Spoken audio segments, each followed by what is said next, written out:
নীলানয়ন হাজৰিকা মই এটা বুদ্ধিয়ক সাধু কওঁ এদিন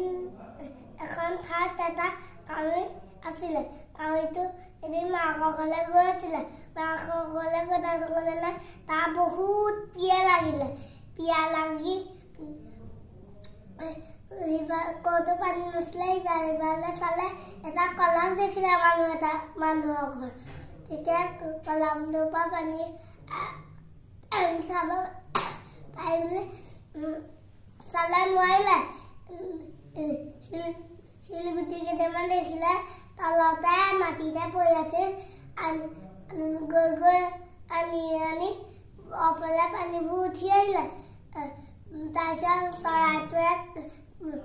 শালিকাটোৱে খাই পুনৰ গুচি গ'ল আমি জানিলো যে সেই